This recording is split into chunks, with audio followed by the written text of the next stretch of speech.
بسم اللہ الرحمن الرحیم۔ السلام علیکم ورحمۃ اللہ وبرکاتہ۔ معزز سامعین کرام، امید ہے آپ سب لوگ خیریت سے ہوں گے۔ محترم سامعین، ہمارے بہت سے بھائی بہنوں نے کومنٹ کیا ہے کہ صلاۃ و تسبیح پڑھنے کا بہت ہی مختصر سا طریقہ بتا دیں۔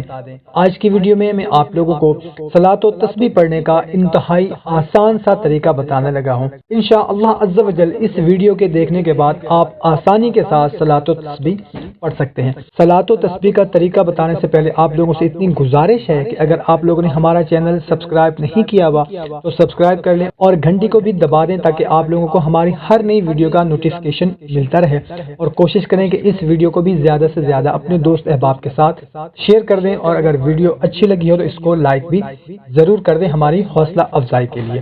تو صلاۃ و تسبیح میں جو کلمہ پڑھا جاتا ہے وہ سب کو ہی پتہ ہے، میں آپ کو اسکرین پر بھی دکھا دیتا ہوں اور سنا بھی دیتا ہوں۔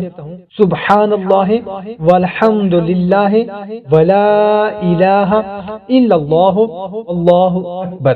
صلاۃ و تسبیح میں یہ کلمہ پڑھنا ہے ہم نے پہلی رکعت میں تکبیر تحریمہ اور ثنا کے بعد 15 مرتبہ، سورہ فاتحہ اور سورت کے بعد رکوع سے پہلے 10 مرتبہ، رکوع میں سبحان ربی العظیم کے بعد 10 مرتبہ، رکوع سے کھڑے ہونے کے بعد یعنی قومہ میں 10 مرتبہ، پہلے سجدے میں سبحان ربی الاعلیٰ کے بعد 10 مرتبہ، دونوں سجدوں کے درمیان 10 مرتبہ، دوسرے سجدے میں سبحان ربی الاعلیٰ کے بعد 10 مرتبہ۔